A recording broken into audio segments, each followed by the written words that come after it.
Hello students, welcome to my new video. Today we will discuss shape of H2O and H3O positive. आज ये दो molecule हम discuss करेंगे. तो most of the cases students को मालूम होगा कि H2O का जो शेप है वो कैसा होता है और क्यों होता है, जैसा भी होता है वो क्यों होता है. दूसरा H3O पॉजिटिव का शेप कैसा होगा. पहले तो ये बताइए H3O पॉजिटिव को हम बोलते क्या हैं, हाइड्रोनियम आयन. ओके, क्या बोला जाता है, हाइड्रोनियम आयन. तो पहले H2O का शेप देखिए डिस्कस करें. तो उसके लिए आपको पता होना चाहिए कि H2O में सेंट्रल एटम कौन है, ऑक्सीजन. तो ऑक्सीजन का जो है आपको पहले हाइब्रिड स्टेट या हाइब्रिडाइजेशन पता होना चाहिए. उसके बाद यानी कि ऑक्सीजन जो है दो हाइड्रोजन के लिए ऑर्बिटल अवेलेबल कराएगा. यहाँ पर जो है ऑक्सीजन में पॉजिटिव चार्ज है और ये तीन हाइड्रोजन के लिए क्या कराएगा, ऑर्बिटल हाफ फील्ड अवेलेबल कराएगा. क्लियर. तो देखते हैं कि H2O में पहले क्या होता है. देखिए ऑक्सीजन जो कि सेंट्रल एटम है. देखिए सेंट्रल एटम का ही आपको हाइब्रिड स्टेट निकालना होता है क्योंकि सेंट्रल एटम से ही साइड के छोटे एटम जुड़े रहते हैं. तो इट मींस मॉलिक्यूल के फॉर्मेशन की जो रेस्पॉन्सिबिलिटी होती है वो सेंट्रल एटम की होती है, क्योंकि जो बड़ा एटम होता है वही सेंट्रल एटम है, उससे छोटे छोटे एटम जुड़े रहते हैं. इट मीन्स ये कहा जाता है कि बड़ा एटम जैसे पेड़ है, पेड़ में टहनियाँ लगी है. एक तरह से ये पेड़ है तो इसमें ये टहनियाँ लगी हुई है, छोटे छोटे उससे साथ में एटम जुड़े रहते हैं. ठीक है ना. इसीलिए हम सेंट्रल एटम का ही अधिकतर आपको क्या कहते हैं कि हाइब्रिड स्टेट आप निकालिए. सेंट्रल एटम है 8O होता है. आप क्या लिखते हैं, 1s2 2s2 2p क्या लिखेंगे, 4 लिखेंगे. तो VBT क्या कहता है कि केवल आउटर मोस्ट ऑर्बिट ही पार्टिसिपेट करेगा ड्यूरिंग द बॉन्ड फॉर्मेशन. तो आउटर मोस्ट ऑर्बिट में 2s2 को आप ऐसे लिख देते हैं, 2p4 को कुछ ऐसे लिख देते हैं, 1 2 3 1 2 3 एंड 4 ये लिख देते हैं. क्लियर हो गया ना. अब आप ये देखिए, जब ये ऑक्सीजन का ग्राउंड स्टेट आप बना रहे हैं ग्राउंड स्टेट आप बना रहे हैं, तो how many half filled orbitals are there, there are 2 half filled orbitals. अच्छा, कितने हाइड्रोजन जोड़ने हैं आपने, 2 हाइड्रोजन जोड़ने हैं. तो कोई प्रॉब्लम ही नहीं है, आपको एक्साइटेड स्टेट बनाने की जरूरत ही नहीं है. आपके पास में 2 हाफ फील्ड ऑर्बिटल अवेलेबल है, तो इससे एक हाइड्रोजन जुड़ जाएगा, एक हाइड्रोजन जुड़ जाएगा. लेकिन आपको हाइब्रिड स्टेट बनाने की आवश्यकता होगी. आवश्यकता इसलिए होगी क्योंकि जो वैलेंस ऑर्बिट है यानी कि बाहरी कक्षा जो होती है ना, बाहरी कक्षा, ये बाहरी कक्षा, बाहरी कक्षा में जितने भी ऑर्बिटल हैं अगर उनकी एनर्जी बराबर रहेगी तो क्या होगा, मॉलिक्यूल में मैक्सिमम स्टेबिलिटी होगी और उसकी एनर्जी सबसे कम होगी. जब स्टेबिलिटी मैक्सिमम होती है तो एनर्जी क्या होती है, कम होती है. ठीक है ना. तो आप क्या करेंगे, 2s है और 2p के जितने भी यहां पर ऑर्बिटल आपको मिल रहे हैं सबकी एनर्जी को बराबर करना है. एनर्जी को अगर बराबर करना है तो it means you need hybridization. ठीक है ना. हाइब्रिडाइजेशन मींस क्या है, mixing of 2 or more orbitals having almost equal energy and form equal number of equal energy orbitals. This process is called hybridization. Okay. तो अब ऑक्सीजन की हमें क्या करना है, सीधे हाइब्रिड स्टेट बनाएंगे. यहाँ पर एक्साइटेड स्टेट की जरूरत ही नहीं है because we have 2 half filled orbital.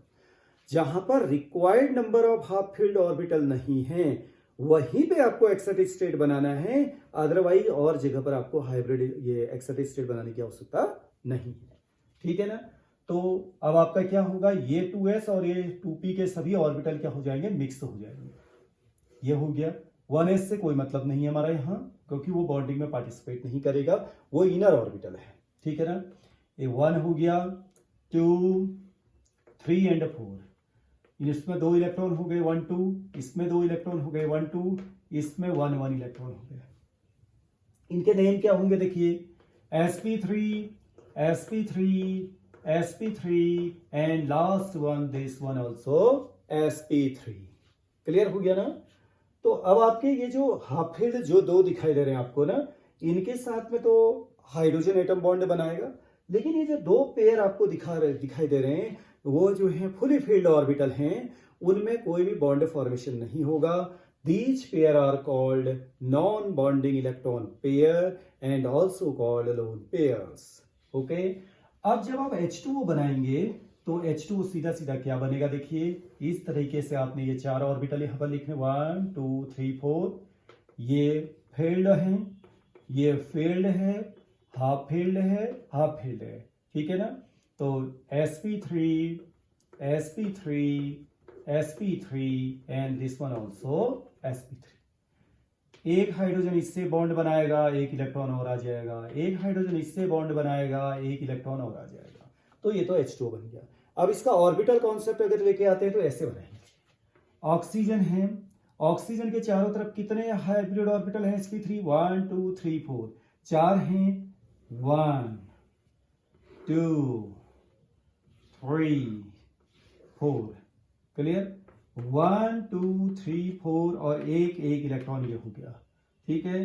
तो इनमें हाइड्रोजन का क्या आएगा? s orbital. हाइड्रोजन का क्या आएगा बोलिए? s orbital. ये हाइड्रोजन भी एक इलेक्ट्रॉन लेके आएगा, तो ये 2 हो गया, यहां पर भी 2 हो गया, ठीक है ना। ये जो 2 लोन पेयर आपको दिखाई दे रहे हैं, नॉन बॉन्डिंग इलेक्ट्रॉन पेयर जो दिखाई दे रहे हैं, ये बॉन्डिंग में कोई पार्टिसिपेशन नहीं करेंगे। अब होता क्या है कि लोन पेयर के बीच में आपस में क्या होगा? रिपल्सन होगा। इनके बीच में बहुत ज्यादा रिपल्सन होगा, तो ये दूर दूर जाएंगे। ये दूर दूर जाएंगे तो इस बॉन्ड को ये क्या करेंगे? रिपेल करेंगे यहाँ पर। तो ये बॉन्ड भी क्या आ जाते हैं? पास आ जाते हैं। इसीलिए आपको मालूम होगा कि जो H2O का जो शेप होता है कुछ इस तरह से हो जाता है। देखिए ये यहाँ पर ऐसे लिखते हैं हम, ये यहाँ ऐसे लिखते हैं, ठीक है ना। यहाँ पर लोन पेयर रहेगा, इस तरह से आप शो करते हैं, ओके। और ये क्या हो जाता है? बिल्कुल इनवर्ट वी शेप्ड। वी ये है, ऐसे हो जाता है, इनवर्ट वी शेप्ड, ठीक है ना। और बॉन्ड एंगल जो है इसमें पहुंच जाता है कितना? देखिए हाइब्रिड स्टेट तो sp3 ही है, होना क्या चाहिए? 109.5 या 109 डिग्री 28 मिनट। लेकिन 2 लोन पेयर होने की वजह से ये बहुत कम हो जाएगा। आपने देखा इससे पहले NH3 भी आप लोगों ने पढ़ा है, जिसमें कि sp3 हाइब्रिड स्टेट है लेकिन एक लोन पेयर है, तो बॉन्ड एंगल कहां पहुंच गया था? 107.5। लेकिन जब आपके 2 लोन पेयर हो जाएंगे तो 107.5 से भी कम ये बॉन्ड एंगल हो जाएगा, और ये पहुंच जाता है आपका 104.5 डिग्री पे। क्लियर हो गया ना। तो इट मींस वाटर का जो शेप है, शेप हम जो लिखते हैं वाटर का, वो लिखते हैं इनवर्ट वी शेप्ड, ये लिखा जाता है। क्लियर हो गया ना। बॉन्ड एंगल कितना होता है? 104.5। अगर बात करें हम जियोमेट्री की, इट मींस जियोमेट्री माने होता है arrangement of lone pair and bond pair. वो तो रहेगा टेट्राहेड्रल, क्योंकि ये 4 चीजें टेट्राहेड्रल वे में ही अरेंज रहेंगी। लेकिन शेप के लिए हमें केवल इसको देखना होता है। आप देख ही रहे इनवर्ट वी शेप है। नाउ S3O पॉजिटिव कैसे बन गया वो देखिए। S3O पॉजिटिव कैसे बना? जब H2O में आप क्या लेके आएंगे? एक प्रोटॉन लेके आएंगे, यानी कि H पॉजिटिव लेके आएंगे। यानी कि H2O में अगर आप एसिड ऐड करते हैं, कोई भी इनऑर्गेनिक या इधर ऑर्गेनिक एसिड आप ऐड करते हैं, जो कि H पॉजिटिव इसको डोनेट करते हैं, तो ये H पॉजिटिव कौन ले लेता है? ऑक्सीजन के पास में जो लोन पेयर है वो उसको ले लेते हैं, और इसको बना देता है क्या? ये H3O पॉजिटिव में कन्वर्ट कर देता है। जब ये H3O पॉजिटिव में कन्वर्ट हो जाता है, और हाइड्रोनियम आयन इसको बोलते हैं हम, हाइड्रोनियम आयन, इसको क्या बोला जाता है? हाइड्रोनियम आयन इसको बोलते हैं। जब ये हाइड्रोनियम आयन में अपने को कन्वर्ट कर देता है, तो इसका शेप क्या हो जाता है? कैसा हो जाएगा ये शेप, जो कि पहले इनवर्ट वी शेप्ड था H2O के रूप में, अब कहां पहुंच जाएगा वो, और उसका बॉन्ड एंगल क्या हो जाएगा, वो डिस्कस करना है। देखिए कैसे इसको बनाएंगे। H2O का जो शेप था वो अभी हमने डिस्कस किया था, वो इस तरह का था। साथ में 2 लोन पेयर थे इस तरह से। जब H पॉजिटिव इसके पास आएगा तो वो किसी एक लोन पेयर के पास में जाके पहले रुक जाएगा। क्लियर हो गया। इट मींस ये लोन पेयर के पास में, ऑक्सीजन के पास में जो 2 लोन पेयर हैं, यानी कि नॉन बॉन्डिंग इलेक्ट्रॉन पेयर हैं, वहां पे जाके रुकेगा। तो H पॉजिटिव पहले एक इलेक्ट्रॉन इससे ले लेगा, क्योंकि H पॉजिटिव के पास में अभी कोई भी इलेक्ट्रॉन नहीं है। जब तक किसी एटम या किसी आयन के पास में कोई इलेक्ट्रॉन नहीं होगा, वो कोई बॉन्ड फॉर्मेशन नहीं कर सकता, वो बॉन्डिंग में पार्टिसिपेट ही नहीं करेगा। कैसे बॉन्ड बनेगा उसमें?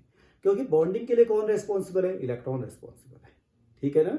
बाकी फोर्स की बात अलग है कि वो अट्रैक्टिव फोर्स और रिपल्सिव फोर्स दोनों चीजें उसमें होंगी, ठीक है ना। तो ये एक इलेक्ट्रॉन पहले ले लेगा, ये यहाँ पे एक इलेक्ट्रॉन आ जाएगा, और इसका पॉजिटिव क्या हो जाएगा? H पॉजिटिव का पॉजिटिव खत्म हो गया, पॉजिटिव कहाँ आ गया बोलिए? ऑक्सीजन में आ जाएगा, ठीक है ना। अब जैसे ही एक H के पास में एक इलेक्ट्रॉन होगा और दूसरे O के पास में एक इलेक्ट्रॉन होगा, तो इनके बीच में भी आपस में 1 इलेक्ट्रॉनों की क्या हो जाएगी, शेयरिंग हो जाएगी, और इस तरीके से जो है एक बॉन्ड और फॉर्म हो जाएगा। तो अब आप देखिए यहां पर कितने बॉन्ड बन गए, 1 2 3, 3 बॉन्ड और एक लोन पेयर। बताइए किसकी तरह ये होने लगेगा, NH3 की तरह ये होने लगेगा।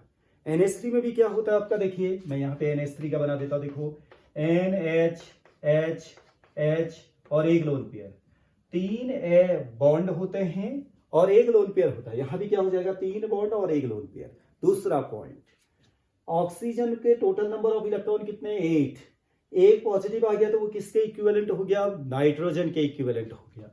तो यहां पे जो इसकी ज्योमेट्री अब बदलेगी वो तो आपका ज्योमेट्री अगर ओवरऑल हम कहें तो वो तो टेट्राहेड्रल ही कहेंगे, लेकिन शेप थोड़ा सा बदल जाएगा। कैसे, 3 ये जो है आपके दिखाई दे रहे हैं बॉन्ड पेयर, वो किस तरीके से आप लिखेंगे इसको, देखिए O H H H ये हो गया और एक लोन पेयर यहां हो गया, और इस पे क्या चार्ज होगा आपका, पॉजिटिव चार्ज। किसके पास में, ऑक्सीजन के पास में।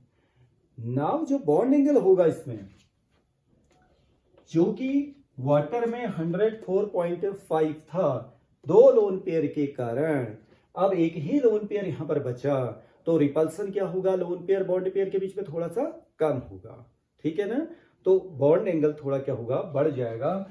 ये बॉन्ड एंगल आपका हो जाएगा 107.5, दोनों ही बॉन्ड एंगल वही है 107.5।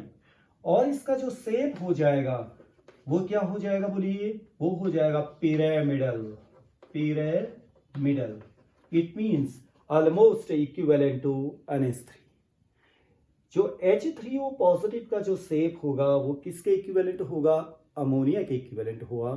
ओके, जैसे आपको हमने बताया था NH4 पॉजिटिव, जिसको कि आप अमोनियम आयन बोलते हैं, अमोनियम आयन किसके इक्विवेलेंट हो चुका था, CH4 के। सेम उसी तरह से यहां पर जो है H3O पॉजिटिव जो है किसके इक्विवेलेंट हो जाएगा, आपका NH3 के इक्विवेलेंट हो जाएगा। क्लियर। तो H2O में ऑक्सीजन में हाइब्रिड स्टेट थी sp3, यहां H3O में भी sp3 होगी। बॉन्ड एंगल जो है यहाँ 104.5 था, यहां हो जाएगा 107.5 हो जाएगा। शेप यहां पर इनवर्ट V शेप्ड था देखिए, लेकिन यहां जो शेप हो जाएगा वो क्या हो जाएगा, पिरामिडल शेप हो जाएगा। तो ये आज हमने जो डिस्कस किया है वो H2O और H3O पॉजिटिव के शेप को डिस्कस किया। आई होप कि you understand well this topic. Okay, now see you in next video with some other aspects.